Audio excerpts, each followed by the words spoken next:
You know, historically, Brazil is one of the major countries as far as UFO sightings and contacts with aliens is concerned. Now, we have all sorts of cases, and they are spread all over the country. Now, some of the most astounding cases in the UFO history happening in Brazil.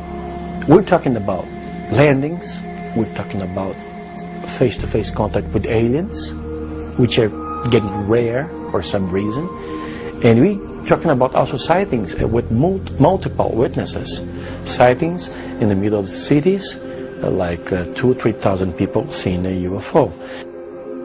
But what about Russia and the former Soviet Union?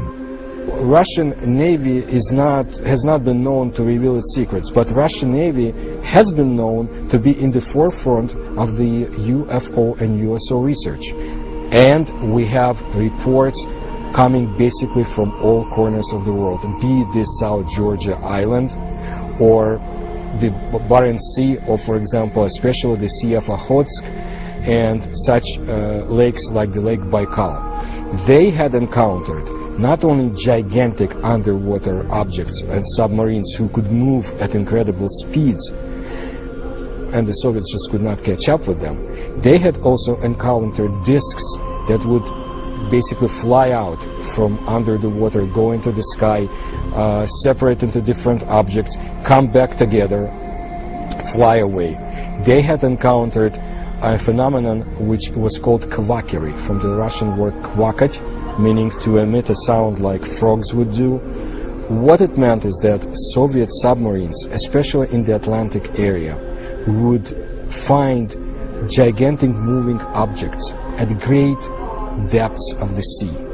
Objects that would emit certain sounds that kind of reminded them of croaking, but there were different sounds. They could do nothing about this, but the Soviets became very nervous because these gigantic objects would accompany them. And of course they thought the Americans came up with a new way to track Soviet submarines. They found out this was not so. And I want to bring your attention to the country I was born in, Ukraine, 1986 Chernobyl phenomenon. Well, I should not call it that, Chernobyl tragedy.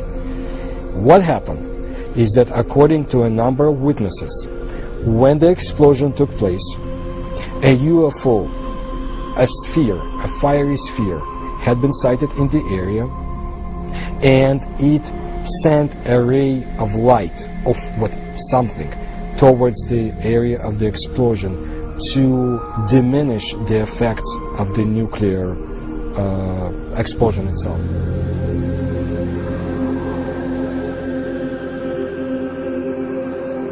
In 2008, we received over 867 sighting reports from 37 different cities in Turkey, and out of those 35% of them were documented, and 20%, 15 to 20% of them were unidentified. In Turkey, one of the most amazing recent cases is from the town Comburgaz, an hour away from Istanbul, where a security guard captured astonishing UFO footage over a 3-month period in 2007.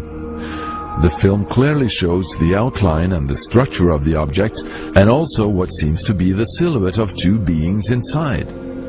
The film has been thoroughly checked by a governmental scientific institution. In the official report, it says clearly that this is not a hoax at all. This is not a computer animated hoax or a model or anything like that. There is a physical object in the picture, in the footages, that we could not identify. They categorized them as unidentified flying objects. Astonishing video has also been released from Mexico. Military gun camera shots of traveling UFOs hit the news in 2004. And even more astonishing, fleets of UFOs were seen and filmed over several cities. As a result of the rising national interest in the UFO issue in Mexico, one of their main broadcasters has run a 2.5-hour show every Sunday night the past 15 years, presenting the latest UFO documentation. Well, I have a television program every Sunday night from 5:30 to 8 o'clock. It's prime time in the Mexican television. And we present the news around this phenomenon. It means the most recent videos, the most recent photographs, the most recent cases, the investigation behind that, the actuality. Many people in the media and even the public have been brainwashed by the scientists who don't want to investigate this. But there is enough evidence, scientifically proved, based, that can be investigated and presented to the scientists, and they have to accept and agree that this phenomenon is real. There is no question in my mind. I'm a journalist. I've been a journalist for almost 40 years. And I know, because I've seen them, because I've seen creatures, and because I know it's true.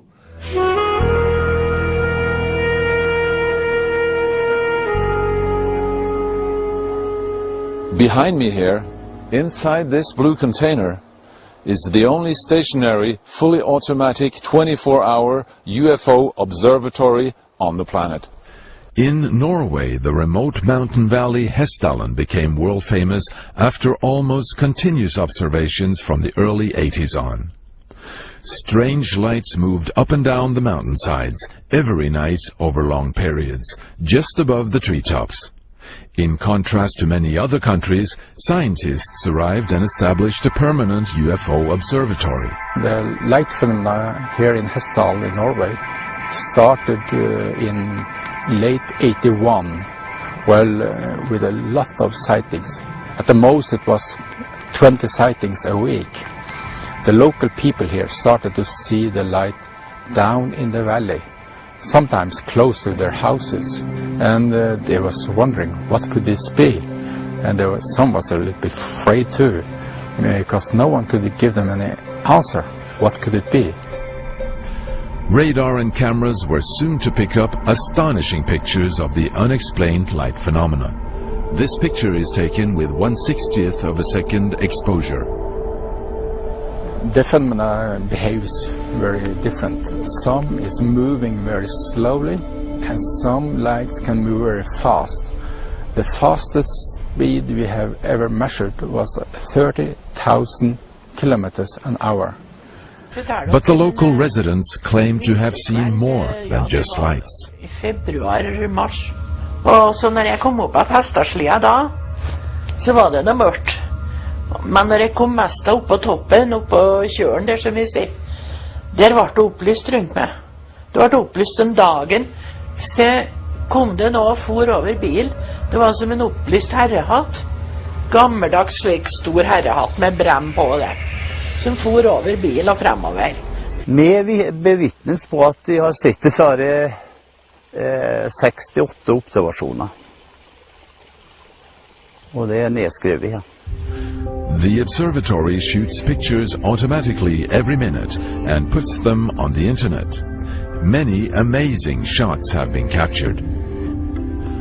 After an automatic video recording system was put up, 1 year of waiting passed before the Hessdalen phenomenon is caught on camera.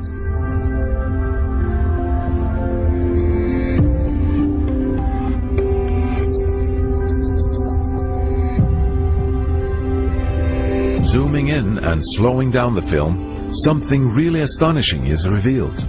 A smaller second light seems to appear from underneath, joining the main light. Is something collected by the light? Landings were also reported, and even solid proof was found of Earth samples being taken in the midst of nowhere. Here, a 2 hours walk from the nearest dirt road, a 2-ton piece of wet turf has been cut out with laser precision, lifted and placed a few meters away. No sign of machinery nor people.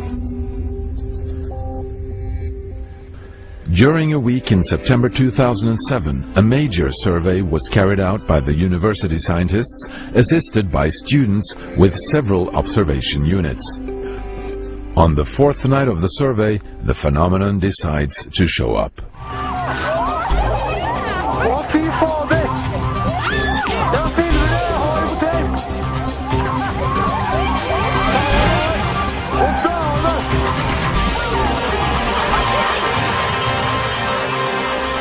Then we had a big light that started out and moved very quickly north and south and gave us this very, very impressive picture, which possibly is the best picture ever taken of the Hessdalen phenomenon.